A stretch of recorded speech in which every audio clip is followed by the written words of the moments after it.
Hello again, welcome back. This is a Cinema Nasty. And tonight, Adam, are you okay there? You just look perplexed or easily amused by something. And I'm terrified. I'm good. It's episode 3. Electric Boogaloo, Revenge of the Sith, Return of the Jedi. Excuse me, it's episode 3, Freedom and Free. You really want to keep it. Every recording has had that joke dropped in on it. I'm proud of you. Yeah, I'm sticking with it for a bit. First week, we did Event Horizon. Ready! Last week, we had the experience of Maximum Overdrive. Yo, mama. And this week, this is actually a weirdly chill movie to do after the last two. And that is the cult classic, Bubba Ho-Tep. This goddamn glory, it's food for the soul. Us going on and on with this, making our old jokes, but come on, a little bit less conversation, a bit more action. Because, that was awkwardly. I was trying to think of a way to throw that one in, but hey, look what I got. Hey, it's Elvis. Yes, I love this fucking movie so fucking much. Do you think that light over there is a bit bright? No, it's grand. Are you sure? Yeah. Like, I know it's a bright light in this big bedroom. It's fine. It's my soul on fire. Motherfucker, I was wondering, I thought you were asking for a tactical question. Fuck you. I love this. May continue. It probably will. But motherfucker, return that to sender. Anyway, so I love this movie. Adam loves this movie. And apparently we're going to be making a ton of Elvis jokes. But, you know, I'm also... You mean the King not affiliated with Mr. Presley in any way, shape, or form? At all. But it is affiliated with this little autograph up in that corner here. Of Bruce Campbell. Signed photo. Though it's from The Evil Dead 2. Still really cool. So... a little bit about this movie. It is, unlike last time where we tried to describe what is Maximum Overdrive, this is easy enough.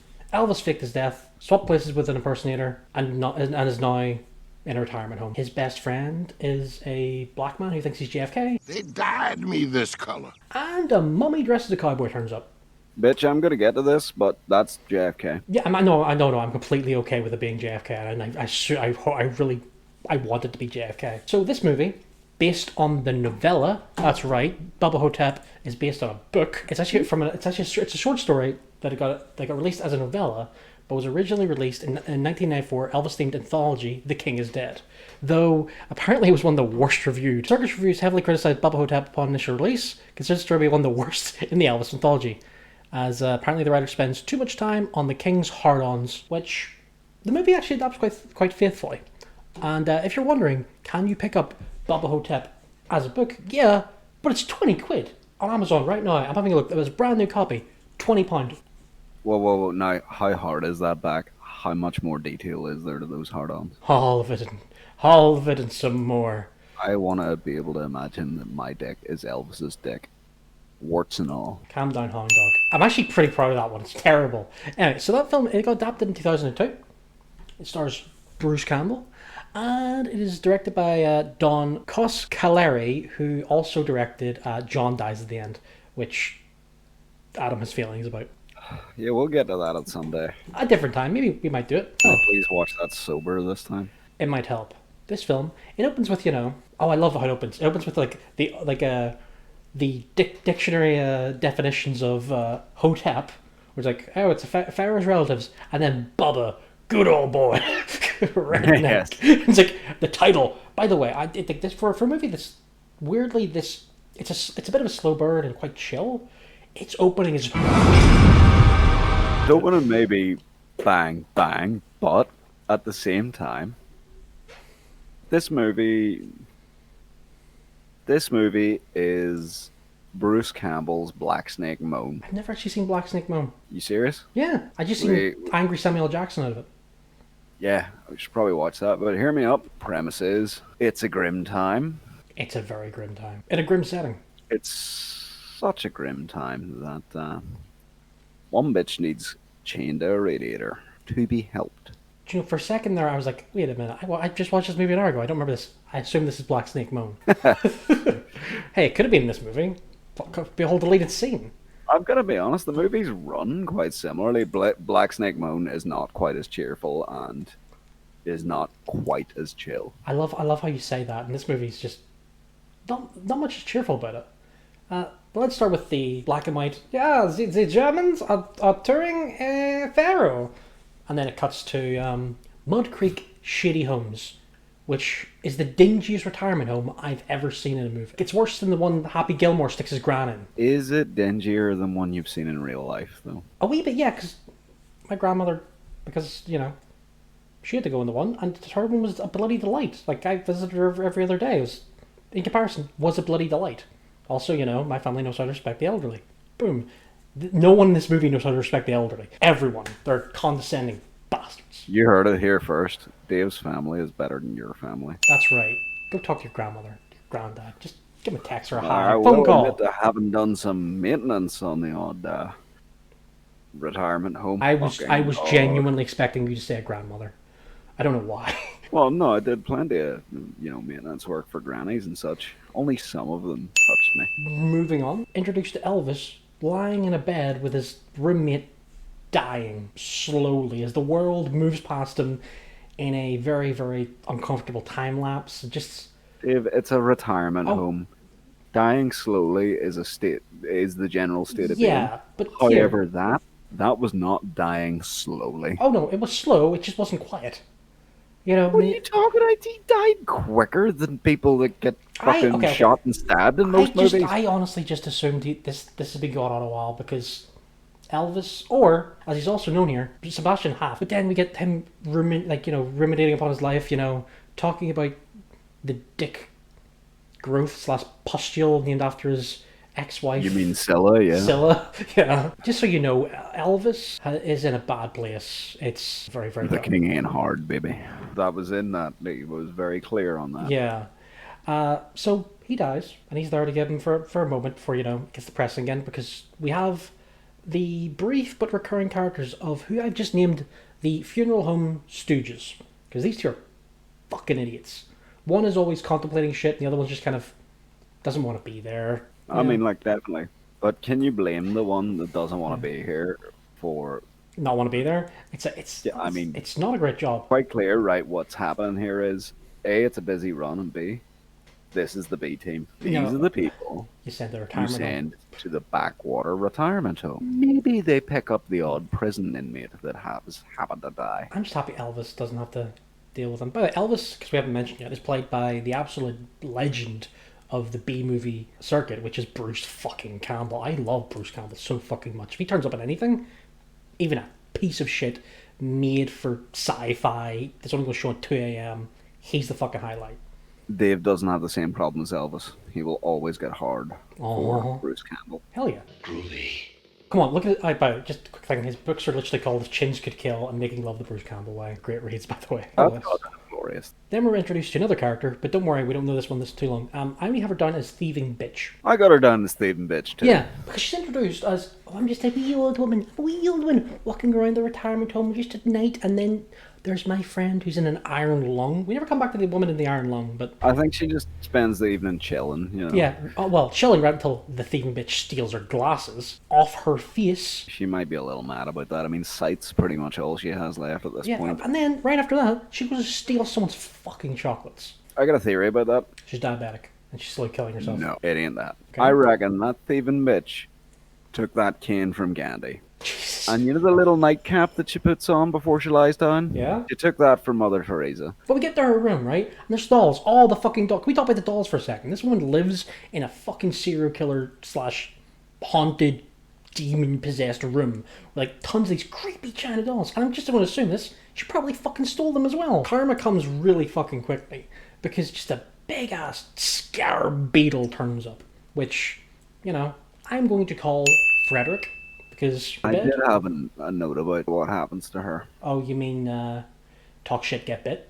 No, so I'd go back to sleep too if she asked me for help. We'll get to that one in a second, yeah. So she tries to kill the cockroach, fails, and then the mummy turns up.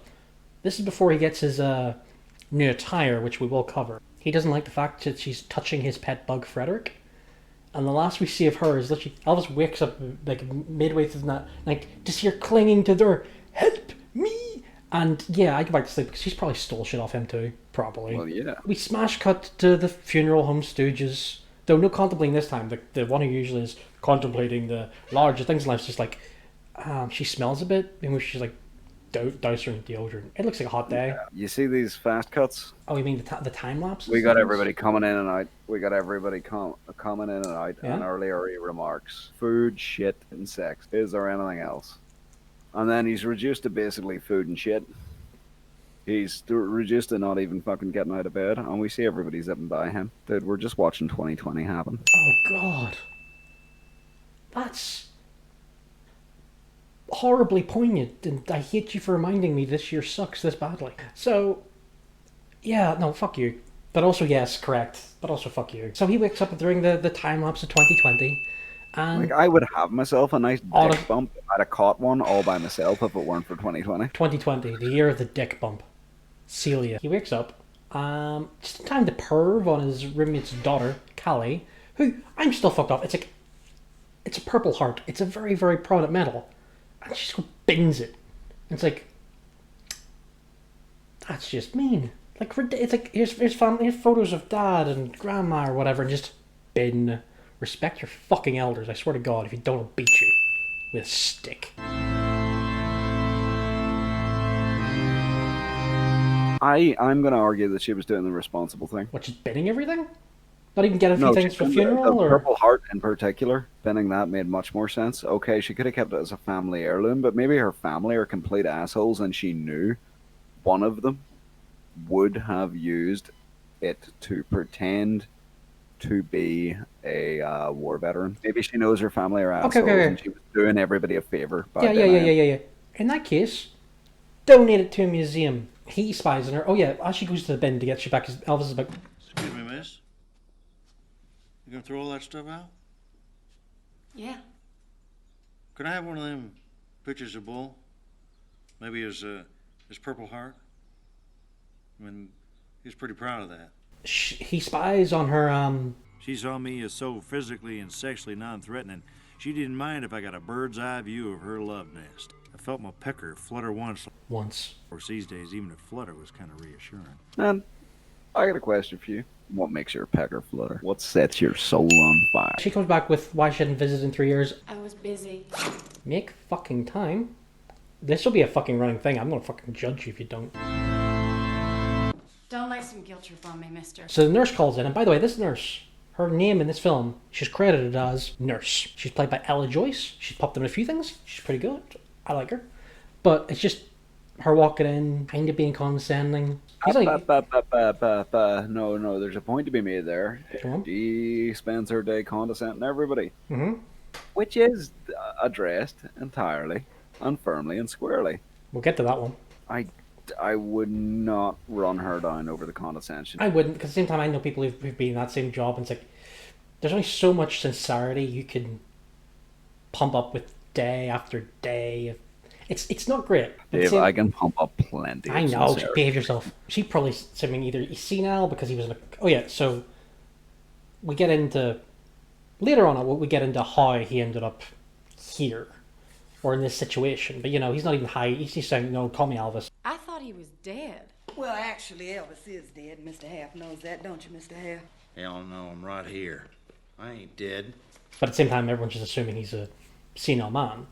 And he tells everyone about the deal that went wrong. The deal was, back, you know, at the height of his career, Elvis wanted to get away from it all. He wanted to escape. So, he traded places with Mr. Sebastian Haft, who is, or was, Elvis impersonator, and he's the man who died. Though I do love that in the flashback and when he visits Sebastian immediately knows it's him before he even sees him.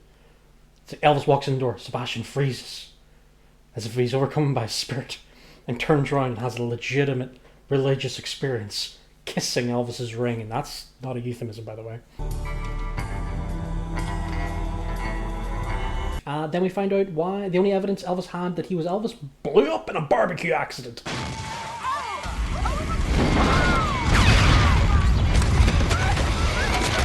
You know the problem with that was? He was tasting the heat, not the meat. If that was a propane barbecue, he would have been fine. Also, that fucking caravan blew up really quickly. They do burn good.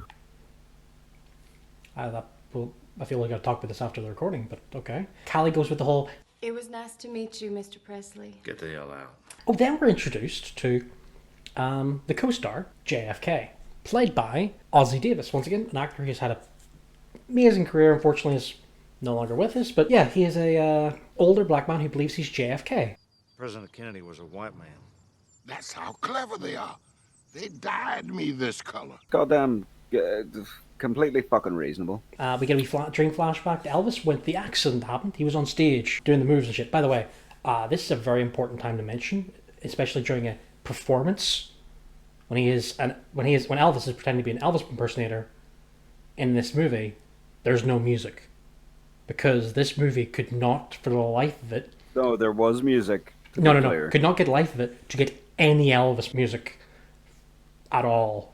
So this movie about Elvis has zero Elvis music whatsoever. But the result of this terrible fall was. Oh no, I'm still in the music for like 3 seconds because I believe you have a solution to that. Yeah, I do indeed have a solution. Mm-hmm. Not sure how it's going to work in a movie watching experience, but could deliver a playlist, for example. The alternative and correct Maybe soundtrack to this movie. Maybe you watch it with that. I would recommend because honestly, this film feels like just a few Elvis songs in it would have made it better, and that's the movie I already love. So Elvis or Haft at this point in time is enjoying it. He's wooing the women in the crowd. He's giving them scarves, underwear's flying, and his hip goes and he falls into the crowd and is in a coma for how long again? 20 days and 20 nights. Is that how long they say? No, that was an Elvis song. Fucking hell, damn it again. He is not getting a straight answer out of me tonight. I'm not, am I? It's going to be... I'm going to go through... You've already probably given me like 3 ones I've missed. That's the bit that's getting me. I'm all shook up. Anyway, that was a bad one for me. After the flashback, we get Elvis's first big push into action. And it's to piss in the toilet, not in the bowl given to him. And he succeeds. But he leaves the heater on. And in doing so, he summons Frederick the Scarab. Or as Elvis says... That is one big bitch cockroach. Elvis versus the Scarab. My favourite thing is his first reaction, this is once again, he's a geriatric man in this movie, is to break out the Kung Fu anytime he feels threatened. And it's like, I'm okay with that. I haven't really got into this yet. Go on. But there's factual basis. Oh yeah, Elvis knew Kung Fu. He had moves. There's more to it than that. Okay. Are you holding out on me for this, or do you want to drop it now? No, I feel like there's delivery, but there's a reason he cared about the Kung Fu. Okay. There's a reason that Elvis would be doing Kung Fu. Okay. Are you going to tell us now, or do we have to wait until the next time we bring it up? Or the last time we bring it up? No, I can wait until it's relevant. Okay. So, Elvis fights Frederick. And he also does the stupidest fucking thing ever. After he goes outside trying to tell people about the bug, and he ends up in JFK's room. Oh my god, by the way, if you thought you were a historical figure, and you're obsessed, would you decorate your room like that? It's like, there's Lee Harvey Oswald, there's Jackie, there's every single person involved. There is a scale model of the book depository in Dallas. What you got to understand about Kennedy is that he got assassinated. Whether or not he died that day, he did get assassinated. Yeah. Though at this point in time, we have first bit of evidence that he might be telling the truth. Is he has a very particular scar on the back of his head. He does indeed. Yeah. Though we do get the beautiful line of, Hey, man. You're on the floor. No shit. JFK was kind of attacked by the mummy, but woke up during it. But he just assumes it's an assassin from one of his old enemies. We get a list of people who it might be. Oh, you know who? No, Jack, I don't. Come on, man. Lyndon Johnson. Castro, maybe. They sent somebody to finish me off. I think maybe it was Johnson himself. Real ugly. Real goddamn ugly. Hey, look, man. President Johnson's dead. Shit. That ain't gonna stop him. JFK's not the only guy that plotted against Castro. I mean, there's a lot. And it does make complete sense that these two would be friends. Other people did a lot of plotting, such as Richard Nixon. Mm-hmm. Richard Nixon had the honor of receiving a letter from the late Elvis Presley. And a visit, if I remember correctly. Indeed. Requesting to he became a member of the Secret Service. Fuck, I forgot about that. Part of this was he lauded himself about his extensive martial arts training and his ability to smoke out beatniks. Yeah, I know all that happened. It's beautiful. Elvis was a fucking legend. Okay, so the next morning, Elvis is trying to explain to someone what happened, but he just doesn't explain it very well. He just talks about, I found him like that because of a bug. A bug. It's probably still mangled in his fucking heater, but he just ends up by throwing it all off with, What do I care? I got a growth on my picker. Do you know what? I'm not sure. You see, if I had to deal with a lump on my dick and a giant pool the same day, yeah?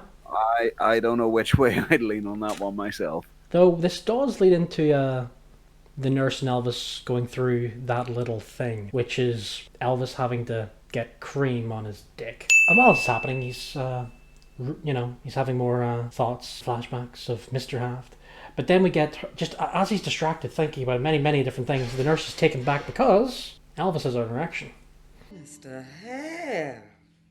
And this woman treats him much like, as dear Elvis said, a big bitch cockroach. That stuck with me a little bit because, A, okay, that was a big bitch cockroach. B, I've been called that at least twice in my life. Once by me, I think. C, why she gotta do him like that? I think you better take a cold shower, Mr. Hare. There have been 2 presidential elections since I had a boner like that one. You get in there with me, I'll take that shower. You ought to be ashamed. Like, as far as her logic is, he thinks he's Elvis. Now, by that logic, it's actually, now, okay, you can't be encouraging him or anything in her side of things, but also, do you actively burn him like that? Do you sort of misdirect him in a way? A lot of the stuff she does say in this scene is more a playful of cheeky little shit, rather than, she calls him a few bad things, but most of it's almost a jovial thing. It's actually quite fun. Yeah, and also just him checking it's there, being proud of himself, going, oh, yeah, I have an erection, yay. The next scene just completely sucks all the fun out of it because we go to the lunchtime. Though we're introduced to a very small character, but a small character I kind of wish had been in more of it. Elvis calls him Kemosabe, and it's a senile man who's got a hat, a mask, and guns, who thinks he's the Lone Ranger. And I kind of just wish we got a little bit more time with him. You're assuming that Kemosabe thinks he's a cowboy. So what you're saying is maybe the Lone Ranger. You're thinking he's John Wayne or he's the Lone Ranger or something like that. I got an alternate theory. Some kind of bandit that maybe hurt his head. To be fair, at this point in time, we already have JFK, we already have Elvis. I'm okay to add the Lone Ranger into this. No need to make him a villain. No, I argue that the Kemosabe, he is D.B. Cooper. Actually, screw it. Give me it. I'm completely okay with this theory if you want to run with it for a minute or two. D.B. Cooper gets out of the plane. A parachute works okay. Weight of the money's too much. Bangs his head on a tree branch on the way down. He ends up bouncing around various care homes as a vagrant right up until he ends up in the shittiest one of them all, where Elvis and Kennedy ended up. I am okay with Kemosabe being D.B. Cooper. Though at this point in time, it wouldn't even be the strangest thing in this movie. No, it's actually people. reasonably sensible. Yeah. So, but while JFK just kind of starts staring at Elvis like he knows something. Though doesn't say anything, because we then cut to Elvis sleeping again, where he sees a vision of his daughter, only to be woken by JFK, who thinks once again thinks he still thinks the mummy is another assassin. He's worried that someone's going to disconnect his brain from the White House. Worried that someone's going to disconnect the battery in the White House. That was it, yeah. And then he makes Elvis promise That you look me straight in the eye and assure me you had nothing at all to do with that day in Dallas, and that you did not know Lee Harvey Oswald or Jack Ruby. And look, man, I had nothing to do with Dallas. And I knew neither Lee Harvey Oswald nor Jack Ruby. which honestly, I've heard wilder conspiracies that Elvis may be involved with it. But he does start making some sense. Yeah. He makes some sense like butthole souls. Oh yeah, then they go to the bathroom where they find some hieroglyphics, which JFK translates to Pharaoh gobbles donkey goobers, Cleopatra does the nasty. And that's where, JFK goes, But that thing caught me asleep last night, and I came awake just in time. He had me on the floor and had his mouth over my asshole. A shit eater? I don't think so. He was after my soul. So yeah, they deposit the mummy, or the assassin's still going through, eats souls through the asshole. Alright, but no, I got butthole soul. But then there's the next scene, which is just a quietly cutaway. We didn't really get much time with the nurse when she isn't with Elvis. But here she's having a smoke break, lighting up with 2 matches, by the way. And she spots some strange lights coming from the gardener's shed. Now those lights are properly going for her. Our old boy Smithy, he'd have those lights sorted. Smithy! He gets smoked by the fucking manager. Why is it just people who just don't acknowledge, like, I'm going to give you a jump scare? Yeah. He's a prick, by the way. Like, I thought he was a prick earlier, the way he's talking to Elvis. That's full on Smithy style. Everyone. Hello. Jump scare. That is how we address each other. But yeah, this guy's a prick. Like, when you get him for a couple of scenes, he's ridiculously condescending to the older individuals in this movie. But he's like, yeah, Mrs. Thingy needs her enema done. It's like, motherfucker, calm down. The mummy spies her from the door, and this is where we get to see his new boots. We got cowboy boots. Back to JFK and Elvis. Elvis, who's currently reading up on Soul Eaters in the Everyday Man or Woman's Book of the Soul, which Elvis sees in pictures and he replies, Oh, there's an ugly son, Major. reads some stuff as some bullshit. They read how the mummy survives. This is where JFK offers him a ding-dong. Would you like a ding-dong? Oh, I don't mean mine. I mean a chocolate ding-dong. Of course, mine would be chocolate now that I have been dyed. You got ding-dongs, man? Yeah. Lets him know about his cash. Oh, the cash! My God! His secret. If I'm ever in a home, I want a stash of sweets, even if I'm dying. Like, Let's get decadent. Oh, Mama. so this is where they read and they realize that the old are vulnerable. Small soul. But those that don't have much fire for life. You know a place like that? If souls were fires that couldn't burn much lower than in here. What we have here at Shady Rest is an Egyptian soul sucker of some sort. You know, a mummy hiding out, coming in here, feeding on the sleeping, and wraps his lips around some elder's arsehole. That elder is going to die pretty soon. Who will be the wiser? So this American man says the word arsehole, Arsehole? and it threw me through a loop, because very rarely do I hear an American say the word arseholes. Arsehole? I didn't realize that I needed to turn around to my daughter and not be saying, hey, you, stop arsing about, every time that she was plotting a scheme against me, to the point where she was then telling other people to stop arsing about. And I genuinely had to put my hat in hand and realize that arsoning about is still a swear. Yeah, we get a cutaway to the mummy's trying to kill a guy. Once again, pulling the shorts down, trying to go for the arsehole. And DB wakes up in his mask and just reaches up from behind his pillows, pulls out 2 toy guns, they're going, Asshole. Unfortunately, we have to cut back to, JFK and Elvis, who are pondering on how and why the mummy goes for crappy souls. But then we hear that mummy whispers through the door. Actually, I had a bit of a query here. JFK, why does his health recover at this point? I didn't get any of his soul. He woke up and it... Yeah, but I mean, off. like, he had more spice than the king at this point. Okay, let's go for historical, because you keep bringing it up. JFK, in real life, he was World War II, one of the ships sank, there's a lifeboat. He took the rope in his teeth and swam, dragging the life raft to save people, and this fucker has asthma. So if this is JFK, I can believe in old age, he'd pop back from a mummy trying to, rim him out. Arsehole. But they're distracted and they're lured out into the hall by the whispering. Elvis steps into the hall, eventually, and actually gets his first sight of the mummy, who is now boots, jeans, cowboy hat. And it's fucking the lights, Elvis. Elvis has a moment where he just kind of steps back in, hoping the mummy doesn't fucking see him.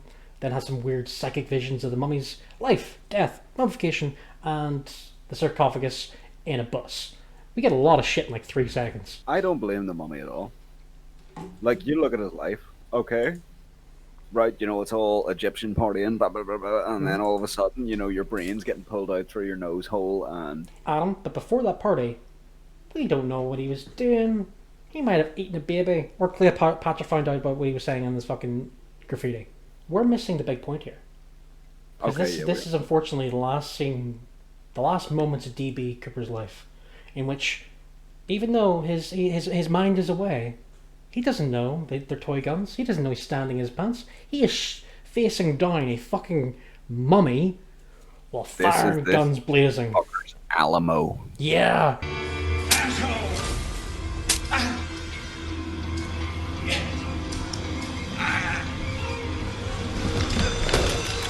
And his heart gives out, and he drops dead. But still, he goes out thinking he's going out. You know, he in his head, he's going out guns blazing, and that's important. If you want a more specific reference, that was Ned Kelly's last stand. Like this is like even like it's important that even in his head he's going out. Even Elvis acknowledges, you know, Gone down and out with both guns blazing. Soul intact.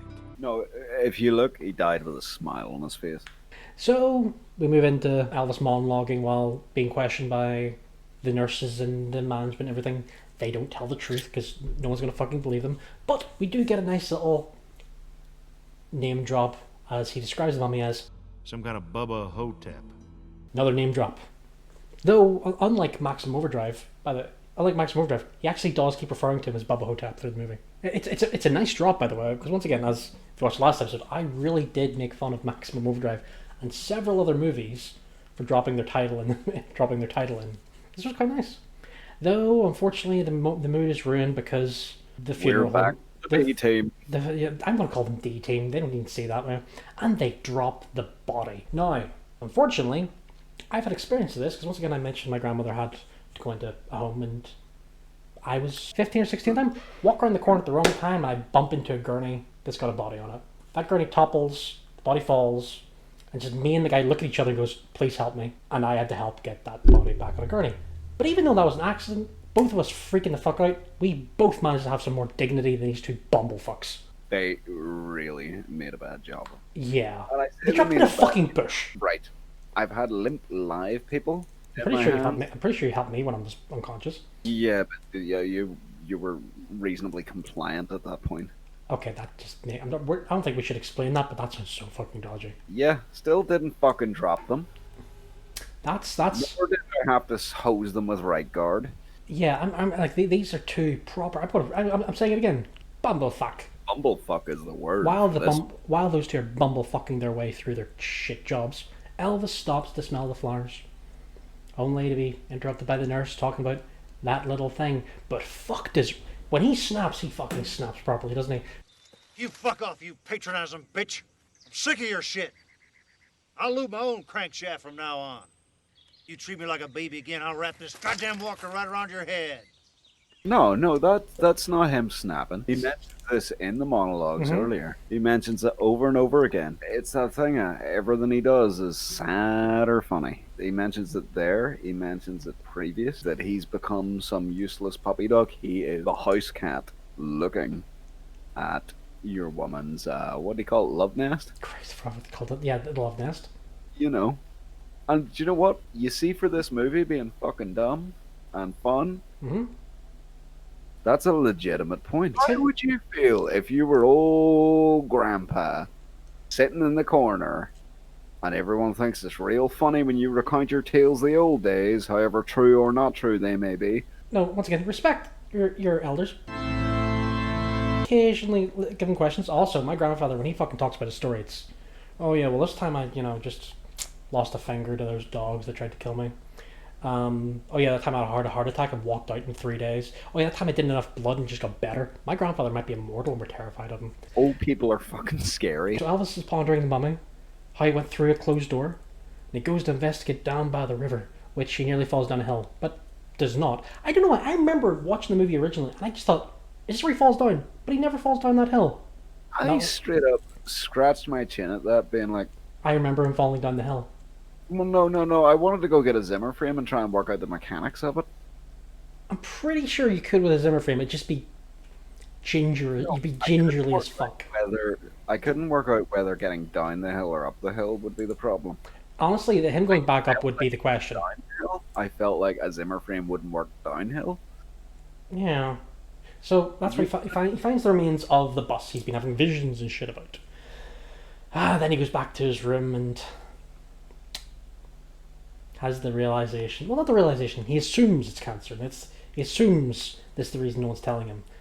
But at the same time, he accepts it, applies his ointment, and goes to watch some TV. Which then, he sees the advertisement for the Elvis movie marathon, and he laments those shitty pictures. But he thinks about what kind of hero he wanted to be. Yeah. Also that he wished he treated his wife and daughter better. But also, have you ever watched the Elvis movies? They're not great. My grandmother loved Elvis. Back to the elders. Respect your elders. A great deal of Elvis fans, and I've spent some time, doing work with Elvis impersonators. Oh, honestly, with your hair and everything, I'm surprised you haven't tried it at least once. No, but one of them tried to sell me on fronting a Bay City Rollers tribute band. When my hair was this Yeah. I think you gave Elvis one a crack. It was all fucking... Jesus Christ. He has laments of wishing, things could be better, and then JFK comes in. Oh, I love the line, by the way. I had the woman who calls herself my niece come get me. Yeah. It's like even if it's a grand illusion, it's like he's still being really polite about the woman who may be his niece or claims to be his niece. Like, she claims to be my niece, but he's happy about it because, at least he has a niece to help with. Future relatives of Dave, this is what you're getting in for with your uncle. I mean, I have a niece, or she claims to be my niece. She's like 3. Yeah, she's 3. It's only her birthday the other week. He's just research about the mummy. The mummy was stolen during a storm, and they got away in a silver bush that crashed, and how it might have been cursed. And then they're like, okay, screw it, I'm gonna go to bed now, so I'm gonna be up all night with some coffee. Who else stole something during a storm? Go on. Well, the whole thing about D.B. Cooper was that Motherfucker, I don't know why. I was expecting you to drop an Elvis joke. That's why I stopped. I was like, I thought you were going to do an Elvis. I was like, I can't remember which one, but fuck it. Cooper conspiracy night. Thing was, he may have headed into inclement weather. It's not very clear because he jumped from the plane with a no fixed position. Okay, I'm just saying this now. Me and Adam might start a conspiracy podcast because this could be fun. But back to the movie, they both work out how they can survive the night. They're going to step all night, drink coffee or whatever. But then Elvis has his moment, and he rings up JFK to, quote, "Ask not what your rest home can do for you. Ask what you can do for your rest home." Hey, you're copying my best lines. And let me paraphrase one of my own. Let's take care of business. Just what are you getting at, Elvis? We're going to kill us a mummy. They get prepared, and they start getting all their shit together, which I actually wrote down the list of what they get. They get rubbing alcohol, scissors, a chemical thrower, a sprayer, we're supposed to use for like fucking weeds and shit, matches and a lighter. I believe he believed it was a paint sprayer, and I do have a theory about what they put in the flamethrower other than the petrol. I mean, they call it rubbing alcohol. Oh, sorry, rubbing alcohol. Yeah, it's in the list, and then they top it up with petrol or gasoline or whatever the fuck they're calling it. No, they top it up with something they got off the gardener. I reckon that's one of two things. It's that shit that they clean milk parlors with, because that shit scares me. Okay, so I just love the fact that you brought that up, and do you remember the 2 words tonight? Now, the 2 key words for tonight are caution and flammable. Also, JFK has some magic words. We'll get to those magic words, and they both have the uniforms. JFK in a really cool, nice black suit, and Elvis, where he gets out his fucking Vegas wear, and I love it. He also has a medicine bag full of photos of his dog, his former roommate's medal, and D.B. Cooper's mask. So they sneak out, they're getting ready, they pull up the shit Adam just brought up, which may or not blow up in their faces if they use it. So they get outside, and right before they split up, they both lament on their children of how they were less than favorable fathers, but they did the best they could do. And also, once again, caution and flammable. Elvis just lights up a fucking cigar he got out of nowhere. Dude, no. Where'd he get the cigar from? How did he scrounge up the lighter? Where he stole the lighter from is where he got the cigar. Okay. Though, I may have distracted because as he's lighting up the cigar, we do get a beautiful moment of where Elvis just asks, Hey, Dad. I just got one last question. Marilyn. Oh, come on, man. Marilyn Monroe? What's she like in a sack? That is classified information. Top secret. But between you and me, wow! No, that cigar doesn't last long.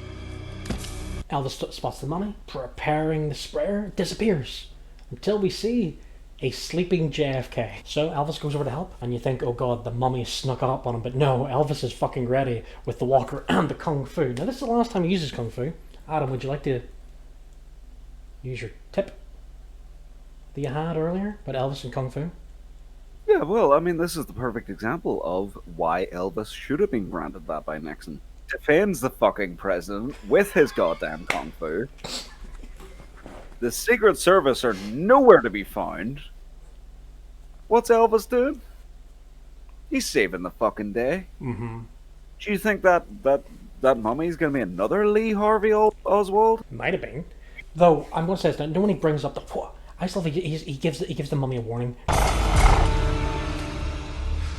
Don't make me use my stuff on you, baby.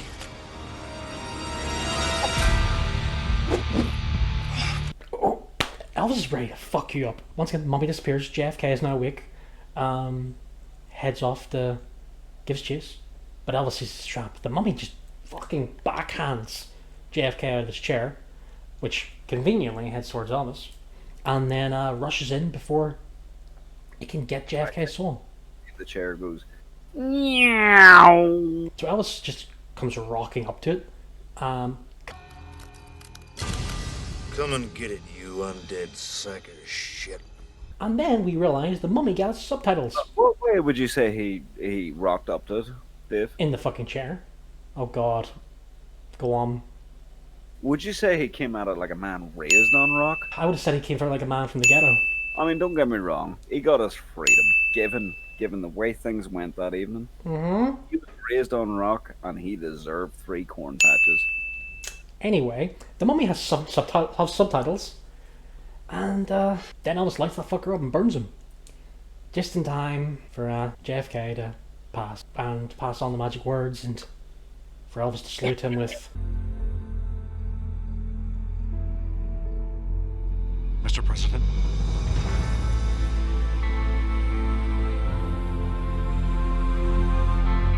God damn it, that is literally what Elvis wanted. He wanted to be the man that got to salute the president. And he did. Have it saved him or saved him from dying right there and then, But whether it's he did or not. it's the emotional moment, and Elvis has that thing, and then we get the magic words. You nasty thing from beyond the dead. No matter what you think or do, good things will never come to you. And if evil is your black design, you can bet the goodness of the light ones will kick your bad behind. That's it? That's the chant against evil from the Book of Souls? Oh yeah, right, boss. And what kind of decoder ring comes with that, man? Shit, doesn't even rhyme well. You gotta remember, Elvis was upset at that point. All he could think was, I've lost you. Hell, wasn't ready for another one. So the mummy rises again, and once again we get more subtitles. So this one I feel we have to talk about for a second, because the mummy just says, "Eat the dog dick of Anubis, you asswipe." Hey, you gotta imagine Anubis did have a big old dog dick. Yeah. And not like lipstick. I mean, he had like a big old lipstick. Red Rocket. Prepare for trouble!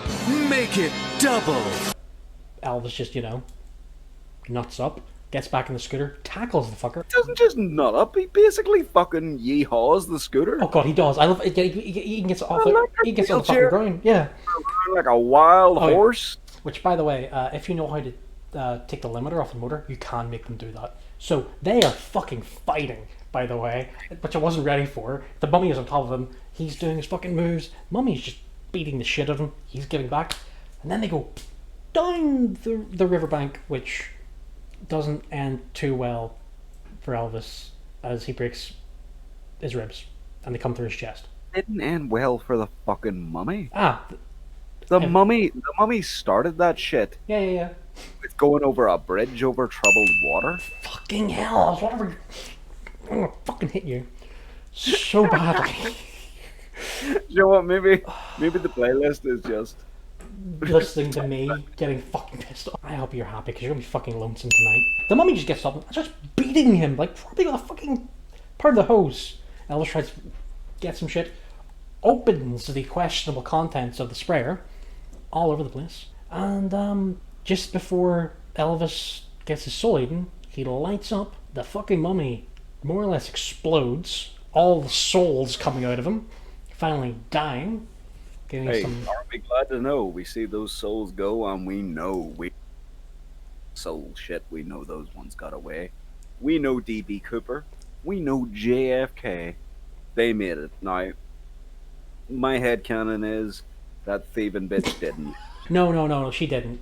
She went out when he was doing the graffiti. But he's lying there, dying, and just...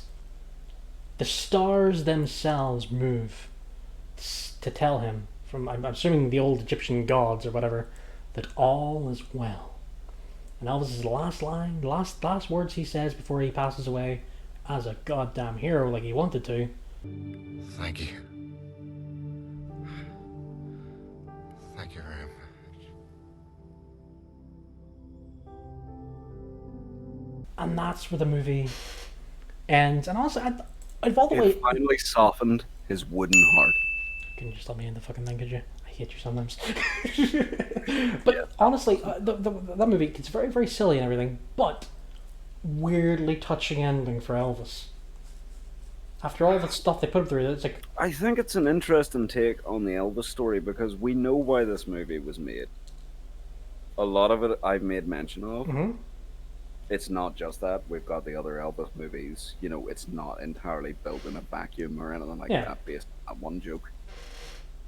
But the other thing of it is, if he'd had the time to grow old, he may well have found himself a little bit lost. Because Elvis got the advantage of going out before he had to re-understand the world. It's a grim advantage that means you lose time with the ones you love.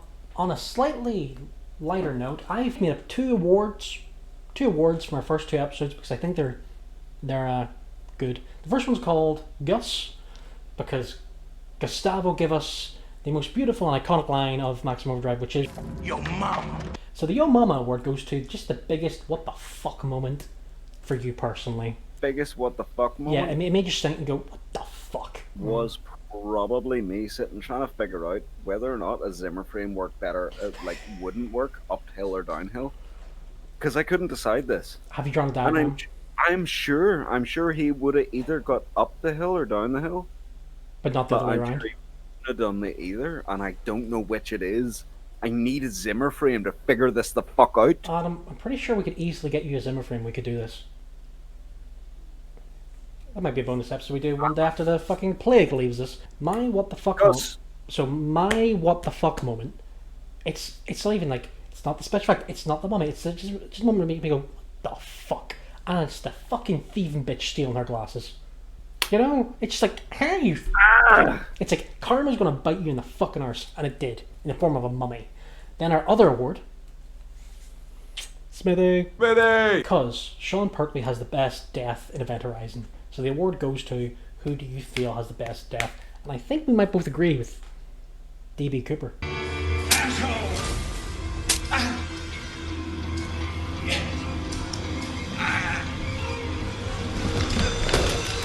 Smithy Cooper! With both of them, I would really recommend this movie. Even if you've watched it 1,000 times, just go back and rewatch it. It's a nice chill experience.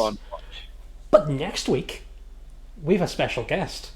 We have Egerton Sinclair, who famously, once again, I've mentioned this many times on other podcasts, for someone who has now run two separate nerdy websites, knows fuck all about films, TV, etc. And we're going to make him watch Tremors. Must be a million of them! Nope, just one.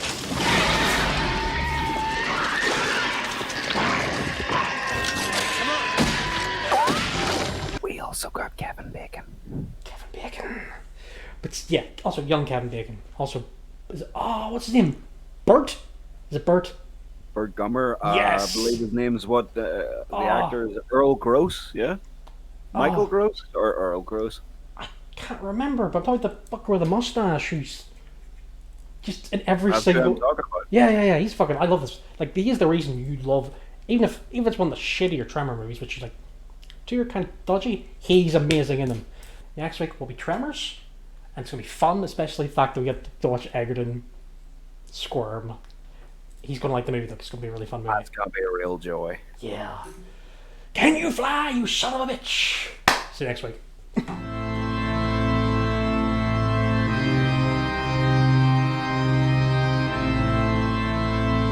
Let's get decadent.